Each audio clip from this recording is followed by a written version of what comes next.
or X are the weak points made to release the pressure during the failure of a capacitor to avoid serious damage to the surrounding and any other components connected near to it.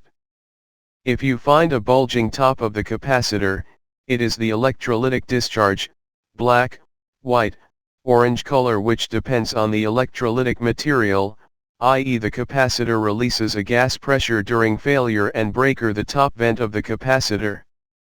Bulging bottom and lifted case of capacitor. If the produced gas pressure does not break the top vent of the capacitor during failure, it goes through the bottom and pushes the rubber, which makes the bottom bulge and lifts the case. Testing SMD and ceramic capacitors. If you find the following signs on ceramic or tiny SMD capacitors, they are faulty and need to be changed with the correct ones. Broken or cracks in the casing. Damaged or any sign of burnt casing. A hole in the casing. Method 8. Traditional method to test and check a capacitor. Note, not recommended for everyone but professionals only. Please be careful to do this practice as it is dangerous. Make sure that you are a professional electrical engineer/electrician and you really know that you are doing something hazardous. Please follow the safety precautions and warnings before applying this method. This is only applicable in an emergency, where replacing the capacitor with a proper value is important, and there are no other options to check the damaged capacitor. Because serious damages may occur during this practice. If you are not sure, because serious damages may occur during this practice, follow the other options, 1 to 7, as alternative methods to troubleshoot the capacitor. Suppose you want to check the capacitor, for example, fan capacitors, room air cooler capacitors or tinny capacitors in a circuit board/PCB, etc. Warning and safety precautions for testing a capacitor by method #8.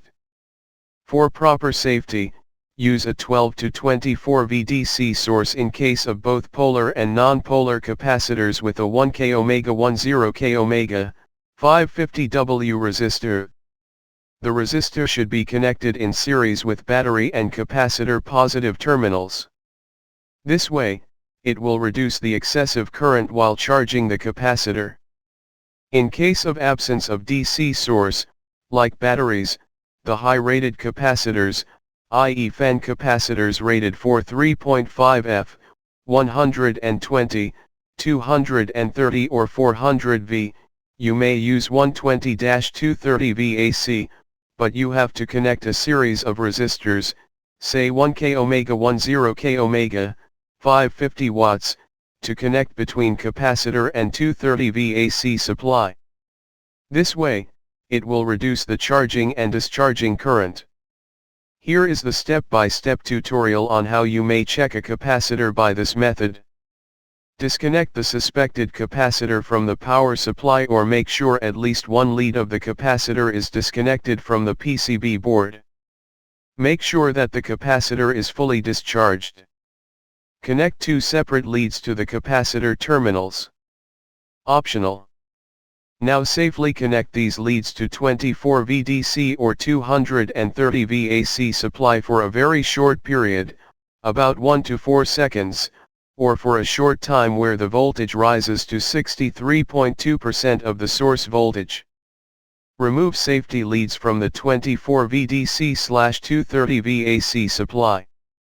Now short the capacitor terminals. Please be careful to do that and make sure that you have worn safety goggles. If it makes a strong spark, then the capacitor is good. If it makes a weak or no spark at all, then it is a defective capacitor. You would have to change it immediately with a new one. Note, keep in mind that a polar capacitor should not be connected to the AC supply. On the other hand, a nonpolar capacitor can be attached to the DC supply because they are back-to-back electrolytic capacitors. As we know that capacitors block DC but let pass the AC, but still it will charge with the DC supply source until it reaches the terminal voltage level. In short, Nonpolar capacitors can be operated on both AC and DC supplies, while polar capacitors only operate on DC. For more details, check the previous important post on what happens if we connect a polar capacitor the wrong way.